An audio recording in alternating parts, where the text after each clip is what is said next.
सभी साथियों को जय भीम जय भारत। मैं अरविंद कुमार, आप देख रहे हैं अंबेडकर प्राइम चैनल। साथियों, मैं जिस जगह भी खड़ा हूँ ये कुरुक्षेत्र की जमीन है। कुरुक्षेत्र के अंदर खड़ा हूँ और हमारे जो पीछे चकाचौंध होता हुआ दिखाई दे रहा है, ये कुरुक्षेत्र का सेक्टर 8 का अंबेडकर भवन है। साथियों, आज इस अंबेडकर भवन में एक कार्यक्रम का आयोजन होना है, जो कि जैसा कि आप सभी जानते हैं 14 अप्रैल जो कि बाबा साहब को समर्पित होती है, उनके जन्मदिन को समर्पित होती है। और जन्मदिन से पहले आज जो है 12 तारीख को अगर कोई आयोजन किया जा रहा है, तो ये महसूस करें कि बाबा साहब का जो जन्मदिन मनाने के लिए पूरे देश में उनके जन्मदिन 14 तारीख से पहले ही आयोजन शुरू हो जाते हैं। और आयोजन करने का जो श्रेय जाता है यहाँ की जो कमेटी है, यहाँ के जो सदस्य हैं, इन लोगों को। जय भीम सर। जय भीम। कैसे सर? बहुत अच्छे जी सर। जय संविधान। सर, आप लोग जैसे कि जो है इस भवन के गेट पर खड़े हैं, कमेटी से हैं? हाँ जी, कमेटी से हैं जी। तो आपकी कमेटी है, कमेटी के अंदर कितने सदस्य होंगे? लगभग 20 हैं। 20 सदस्य। हाँ, 20 हैं।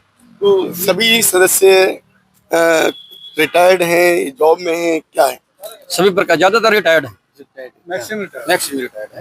जो अभी आयोजन करने का जो कार्य किया जा रहा है, ये छात्रों को जागरूकता देने के लिए या जो है केवल जन्मदिन मनाने के लिए? नहीं, छात्रों में जागरूकता भी है, जन्मदिन भी है। सर, अक्सर हम लोग देखते हैं जहाँ कहीं भी जाते हैं, जो छात्र जागरूक नहीं हो पा रहा है, वो शिक्षा के लिए तो एडमिशन ले लेता है, अम्बेडकर भवन में चला जाता है, शिक्षा का लाभ लेने के लिए वो छात्रवृत्ति ले लेता है, शिक्षा का लाभ लेने के लिए वो SC ST OBC कैटेगरी दिखा के एडमिशन भी ले लेता है, लेकिन वो ना तो साहित्य को बाबा साहब के पढ़ता है, ना बहुजन के साहित्य को पढ़ता है। तो ऐसा क्यों होता है? सर, हमारा प्रयास है कि हम मैक्सिमम बच्चों को अपने साथ जोड़ें, उनको बाबा साहब के बारे में समझाएं। ठीक है। और बाबा साहब ने जो हमें कहा है, हम एक्चुअली बाबा साहब को फॉलो तो करते हैं, लेकिन मैक्सिमम लोग उसको उनको मानते नहीं है। ठीक है, नाम है कि हम बाबा साहब को मानते हैं, लेकिन जो उन्होंने कहा उस पर नहीं चलते। हम ये नहीं मानते आपकी बात है कि भी बाबा साहब को नहीं फॉलो करते। मैं अपना अनुभव बता रहा हूँ। मैंने 10वीं में बाबा साहब को पढ़ना शुरू कर दिया था। 10वीं 1982 की बात थी। क्या मैं उसी समाज का आदमी नहीं हूँ? मैं 1982 से बाबा साहब को पढ़ रहा हूँ। सर, 1982 और आज की अगर बात की जाए तो लगभग जो है 44 साल हो गए। 44 साल के पीरियड में अगर आप पहले पढ़े हुए थे, आप शिक्षित थे, आप जो है बाबा साहब को जितना जानते थे, तो आज का जो युवा कितना जानना चाहिए था उसको? आज के युवा को कम से कम 100% जानना चाहिए था, लेकिन ये हमारे पेरेंट्स की कमी है जो अपने बच्चों को नहीं बता पाते। बाबा साहब, अभी आपने क्या कहा सर?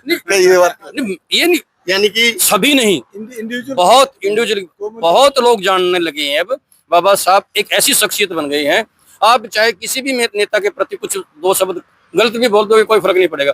बाबा साहब की शान में एक शब्द भी कहा है तो उसको बहुत भारी पड़ेगा। बाबा साहब हर चीज की जान बन चुके हैं। बाबा साहब के प्रति ऐसा सम्मान रखना, उससे क्या बाबा साहब को सम्मान मिल जाएगा? बाबा साहब के सम्मान के साथ साथ उनकी बातों का जीवन बाबा साहब ने तो कहा था कि जो है अपने आप को शिक्षित करो, संगठित करो और फिर जो सत्ता है उसे हासिल करो। सर, शिक्षित हुए, संगठित का प्रयास है और आंदोलन भी चल रहा है। सर, कब तक तो हम नहीं कह सकते, लेकिन ये प्रयास बहुत है। कोशिश है अपनी तरफ से 100% कि हम बच्चों को तैयार करें, इसके लिए मेंटली प्रिपेयर करें और वो समाज में आगे आए, क्योंकि हमारी तो एज हो चुकी है, हम अब तक लीड कर रहे हैं, वो आगे आए ताकि इस कारवां को संभाल सके आगे ले जाने के लिए। अभी हम इसके लिए भी आपके जो स्टूडेंट है ना, आपके छात्रावास के, उनसे भी बात करेंगे, देखते हैं कि कितने वो प्रिपेयर हैं। हाँ, यस, करिए जी। लेकिन हम खुद सेटिस्फाई नहीं है कि वो उस जहाँ पे हम लाना चाहते हैं वहाँ पहुंचे। अभी नहीं पहुंचे। ये हम मानते हैं। जैसा सर ने कहा है 44 साल पहले प्रिपेयर हुए थे सर, क्या आपके बच्चे प्रिपेयर हैं? बिल्कुल जी, प्रिपेयर है। मेरे दोनों बच्चे प्रिपेयर हैं। दोनों बाबा साहब को जानते हैं। बड़ा लड़का एमटेक है, सिविल इंजीनियर है। छोटा लड़का PhD कर रहा है एग्रीकल्चर से, फॉरेस्ट्री में, बिल्कुल क्वालिफाइड है। आज आपके बच्चे इस प्रांगण में आएंगे? हाँ, एक हिसार में, एक यही है अभी आ रहा है। अच्छा सर, यहाँ आबादी कितनी होगी आपके एरिया में? SC ST OBC फिगर तो मैं नहीं एग्जैक्ट कह सकता, लेकिन यहाँ कितने लोग आ सकते हैं ये बताइए आप। अभी आज 200-250 सर तो आबादी तो जो है हम जो हमने जज किया ना, पता किया है, कम से कम आपकी आबादी यहाँ जो है कई हजारों में है। हजारों में, क्या लाख के आसपास है? नहीं, इस एरिया में, सेक्टर एरिया में हजारों, 8 में हजारों है। अगर सेक्टर 8 में अकेले में हजारों की आबादी है तो फिर 200-250 तो कोई वैल्यू नहीं रखती। नेचुरली वो तो है, हम भी कहते हैं। लेकिन तो उन्हें प्रिपेयर कैसे करोगे आप? उनको कन्वेंस के लिए तो कार्यक्रम कर रहे हैं, उनकी कन्वेंस के लिए तो दिखा रहे हैं कार्यक्रम करके। आज देखो दिन में रविदास जैन मंदिर में प्रोग्राम था, वहां भी हजारों आदमी आए हुए थे, हम वहीं प्रोग्राम करके आए हैं। वहां भी मंजीत मेहरा सिंगर आए हुए थे। और आज यहाँ अंतर्राष्ट्रीय स्तर के जो मिशनरी गायक हैं श्री शशि भूषण वर्मा जी वो आए हुए हैं।